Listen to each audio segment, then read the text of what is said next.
Oke, kembali lagi berjumpa dengan saya. Eh, Pada pertemuan kali ini, kita akan membahas materi kelas 10, yaitu tentang materi pengukuran. Nah, jadi materi pengukuran ini adalah lanjutan dari materi besaran dan satuan. Jadi di bagiannya terdapat materi pengukuran. Oke, langsung saja kita menuju ke materi pengukuran. Nah, kita perhatikan. Secara umum yang dimaksud dengan pengukuran itu dia adalah membandingkan suatu besaran yang diukur. Nah, ini dia, membandingkan suatu besaran yang diukur dengan besaran lain. Itu dia. Besaran lain di sini apa? Itu adalah alat ukurnya. Jadi, sederhananya lagi bisa kita sebutkan pengukuran membandingkan besaran dengan alat ukur. Nah, ini ya. Ini bisa juga kita sebutkan sebagai membandingkan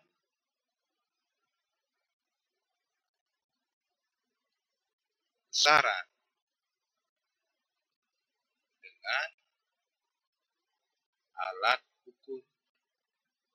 Tentunya yang sesuai. Jangan nanti alat ukurnya tidak sesuai. Maksudnya begini, ketika kita ingin mengukur waktu, yang kalian gunakan alat ukurnya adalah penggaris, ya itu nggak mungkin. Ya, jadi kalau alat ukur waktu ya stopwatch. Alat ukur panjang itu adalah penggaris atau mistar. Nah, begitu misalkan. Beberapa perbandingan internasional pada besaran pokok persatuannya. Panjang. Oke, istilah panjang. 1 meter didefinisikan sebagai jarak yang ditempuh cahaya dalam vakum dalam selang waktu 1/299792458 sekon, ya 299 juta, ya 792.458 sekon. Oke, itu istilahnya meter standar. Kemudian ada massa kilogram. 1 kilogram didefinisikan sebagai massa 1 liter air murni bersuhu 4 derajat Celcius. Kemudian ada juga waktu. Kemudian ada kuat arus listrik. Nah, nanti silakan kalian baca sendiri. Di sini kemarin juga sudah saya berikan file materinya.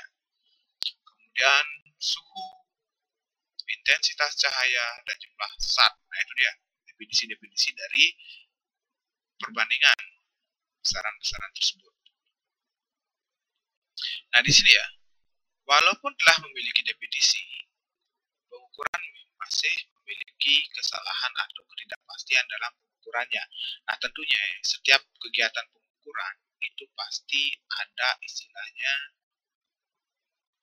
ketidakpastian. Ya.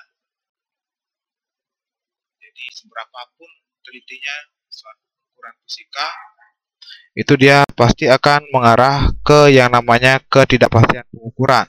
Ketidakpastian itu diakibatkan oleh kesalahan-kesalahan dalam pengukuran. Itu pertama ada kesalahan pengukuran sistematis.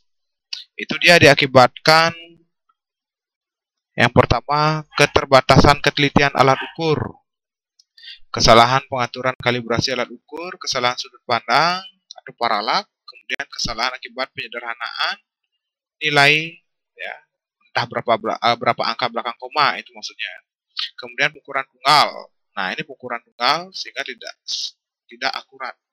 Biasanya untuk penelitian itu pengukurannya dilakukan pengukuran berulang. Sedangkan kalau kita sendiri mengukur mungkin panjang kertas itu menggunakan penggaris, ya hanya sekali yang kita lakukan pengukuran, itulah yang dimaksud dengan pengukuran tunggal. Itu pengukuran yang dilakukan hanya sekali. Nah, oleh karena itu, kesalahan relatif atau batas suatu toleransi pengukuran harus selalu dicantumkan dalam hasil pengukuran. Nah, untuk pengukuran tunggal, nah ini dia. Itu dia adalah setengah kali ketelitian. Jadi nilai kesalahan pengukuran pada pengukuran tunggal adalah setengah kali ketelitian atau setengah NST gitu istilahnya. Ya, jadi untuk pengukuran tunggal boleh kayak gini, seperti ini ya. Atau bisa juga ditulis delta X sama dengan setengah NST. Apa itu NST? NST adalah ketelitian atau singkatan dari nilai skala terkecil. Ya, itu dia. Itu dia singkatan NST. Sedangkan kesalahan relatif itu adalah KR delta X per X. Nah, yang perlu kita pahami di sini bagaimana caranya menyajikan hasil pengukuran. Biasanya hasil pengukuran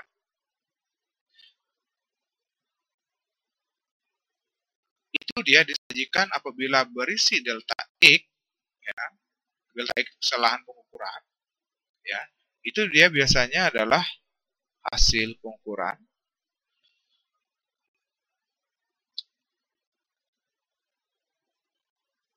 hasil sama dengan X0 pembacaan alat ukur plus minus delta X. Nah, ini dia.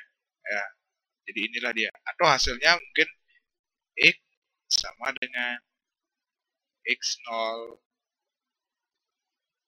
plus minus delta X. Inilah hasil pengukuran.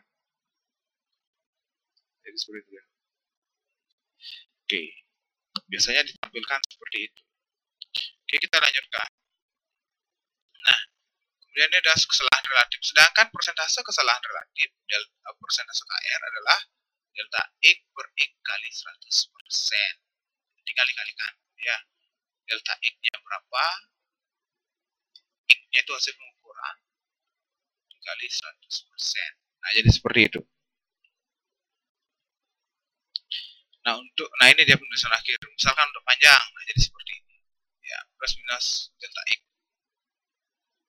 L, ini L ya. L sama dengan X plus minus delta X. Ini hasil pengukuran. Nah, di sini.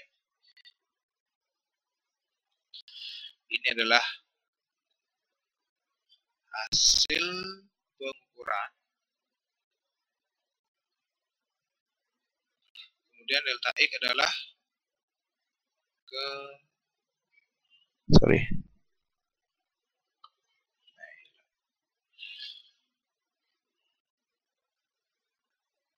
delta X adalah ketidakpastian.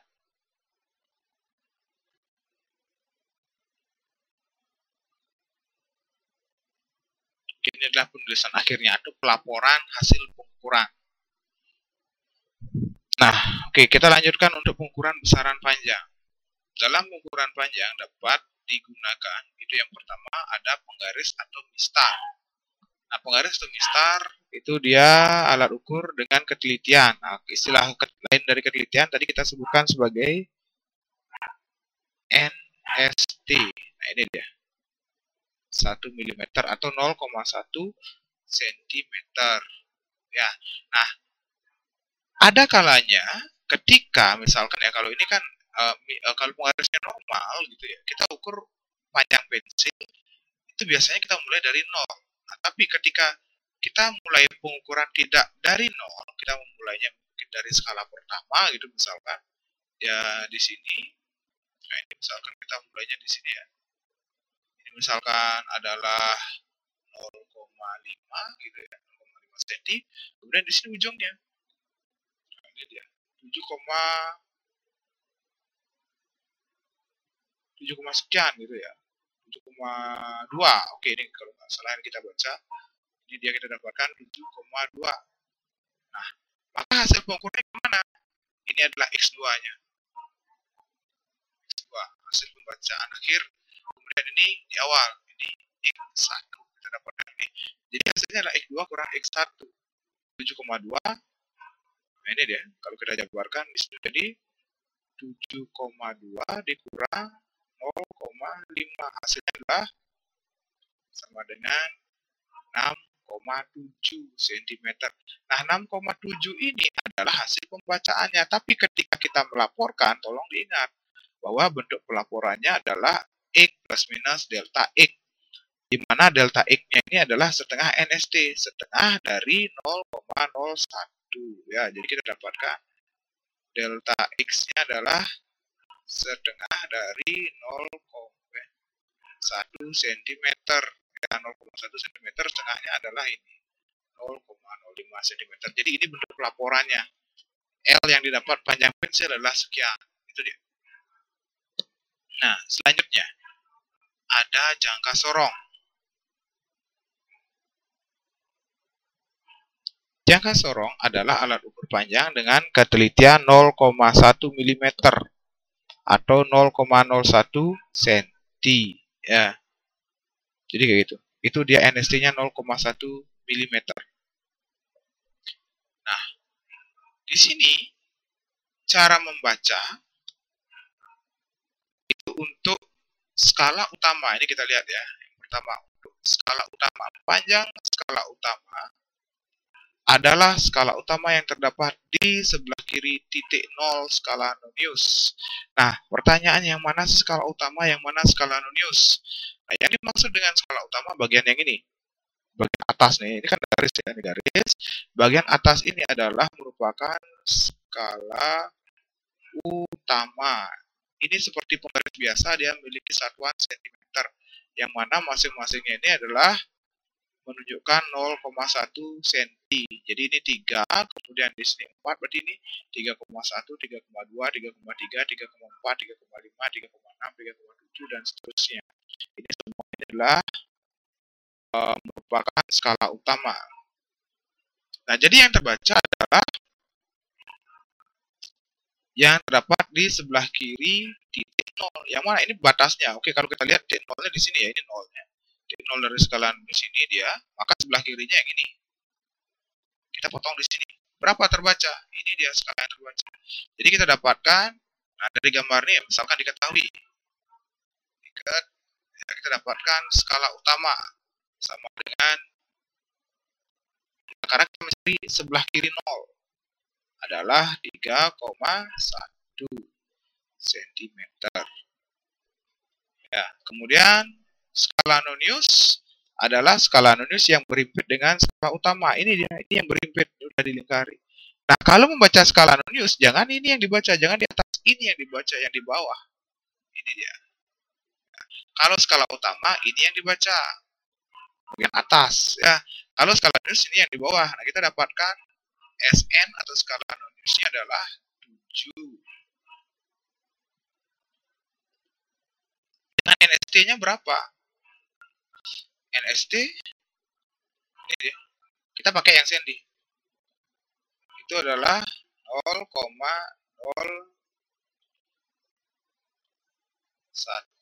cm. Nah, jawab. Oke, yang ditanyakan berapa hasil pengukurannya gitu kan. Nah, cara menulis, cara menghitung.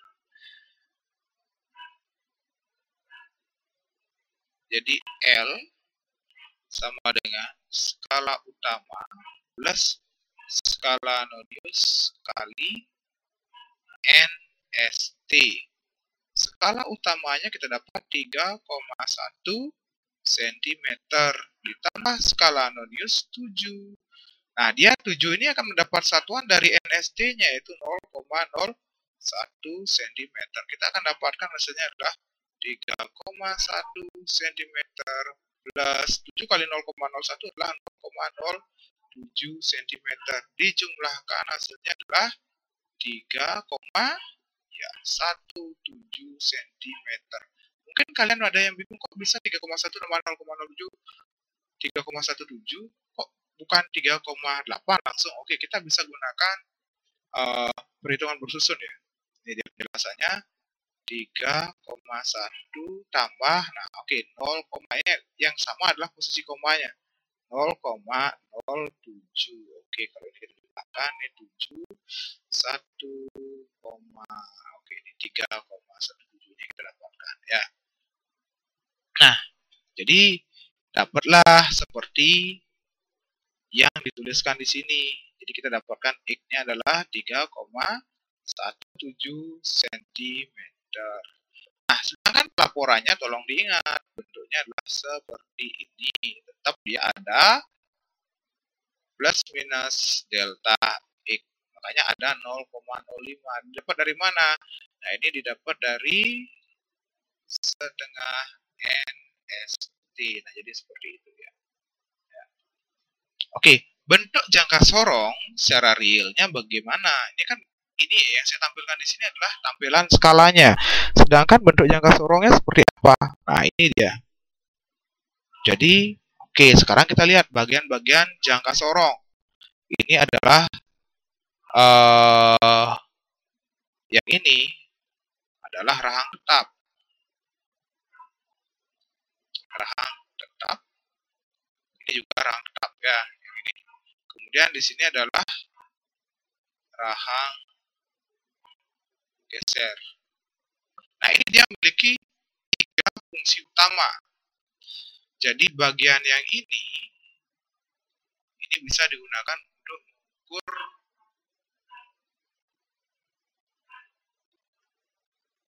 diameter luar suatu benda. Ya, misalkan mengukur diameter bola, ya udah ini bisa kita gunakan untuk mengukur diameter bola. Sedangkan bagian atasnya ini digunakan untuk mengukur diameter dalam. Ya, ini ya. Dia mengukur diameter dalam. Contohnya apa? Cincin. Ya, cincin kita masukkan seperti ini, diukur berapa diameter dalam cincin. Nah, jadi seperti itu. Kemudian bagian ekornya ini bisa kita gunakan untuk mengukur kedalaman. Nah, jadi jangka sorong ini dia memiliki 3 fungsi utama. Mengukur diameter dalam, yang ini atas, kemudian mengukur diameter luar, kemudian mengukur kedalaman. Diameter luar suatu pipa berapa, diameter dalamnya berapa, kemudian di sini ada kedalaman suatu objek. Nah, ini 3 fungsi utama.